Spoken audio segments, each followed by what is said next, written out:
কেমন আছো সবাই? আশা করি সবাই ভালো আছো, আমিও ভালো আছি। তো এটা বেশ 2-3 দিন আগের ব্লগ, তোমাদের সাথে শেয়ার করা হয়নি, তো ভুলে গিয়েছিলাম। তো এখন হঠাৎ করে মনে পড়লো।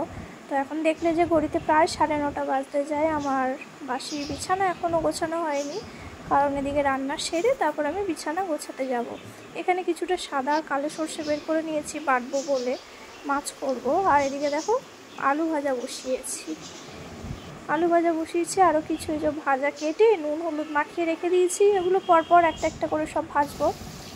আর দেখো কি রান্না করি আজকে কি মেনু হয়। আর এখানে মাছ ভাজা এক পাশে, এটা হচ্ছে গুড়জালি মাছ। গুড়জালি মাছটা এবারে এত টাটকা পেয়েছি, এতটাই ফ্রেশ ছিল, খুব ভালো ছিল। তো দেখো বাঁধাকপিটা হয়ে গিয়েছে, রান্নার মধ্যে সবে বাঁধাকপিটাই নামালাম আর সব হচ্ছে। তো তার ফাঁকে এখন প্রায় 11টা তো বেজে গেছে। এখন একটু আমি জলমুড়ি খাচ্ছি। কি খাবো, তো ভাবলাম একটু জলমুড়ি খাই। তো ওই জন্য বসে একটু বারান্দায় টিফিনটা করে নিচ্ছি। টিফিনটা করে তারপর আবার রান্নার কাছে চলে আসলাম। তো এখন এই যে পেঁয়াজ ভাজছি হচ্ছে মাংস করব। একটুখানি মাংস বের করে রেখেছি, একদম বেশি না, অল্প কিছু নিয়েছি, কারণ অনেক রকমের রান্না তো একটু একটু করে হলে সবার হয়েও বেশি হয়ে যায়। এই যে এইটুকু নাবিয়েছি, এইটুকুই করব। আলু আগে থেকে ভেজে রেখে দিয়েছি। তো ওদিকে আমার সমস্ত রান্না কমপ্লিট হয়ে গেছে। তো চলো তোমাদেরকে দেখাই আমাদের কি রান্না বান্না করলাম আর কি। এখানে হচ্ছে কারি পাতা টমেটো দিয়ে ডাল করেছি, মুসুরির ডাল। এটা বেশ ভালো লাগে খেতে। ডালের সাথে এখানে বেশ কিছু রকমের ভাজা করেছি, দেখতেই পাচ্ছ কি আছে। আর তার সাথে করেছি চিংড়ি মাছ দিয়ে বাঁধাকপি। আর এটা হচ্ছে বাদাম দিয়ে লাল শাক ভাজা। এখানে পোস্তও দেওয়া হয়, বাট পোস্ত আজকে দেওয়া হয়নি। এখানে হচ্ছে গুড়জালি মাছের ঝাল সর্ষে দিয়ে। আর এখানে তো লাস্টে দেখালাম চিকেনটা রান্না করছিলাম এই। আর এখানে আছে ছেলে আর শ্বশুরের মাছের ঝোল, কুমড়ো আর আলু দিয়ে। তো প্রায় দেখো আমি এখন রান্নাবান্না সেরে ঘরে এসেছি। এখন বাজে 12:20 বাজতে যায়। এবার বিছানাটা গুছাবো।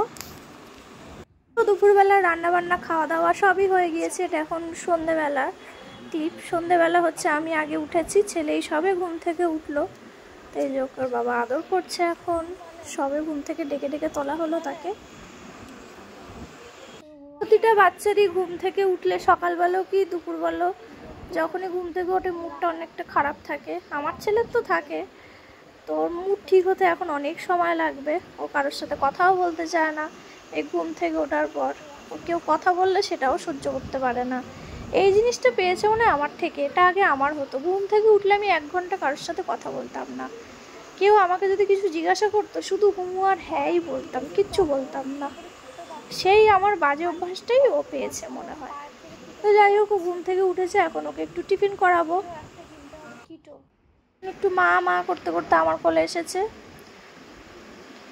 এখন একটু আদর খাবে, তারপরে গিয়ে খাবে টিফিন। আমি টিফিনই করতে যাচ্ছিলাম, আমার কোলে এসে ঢুকে বসে পড়লো।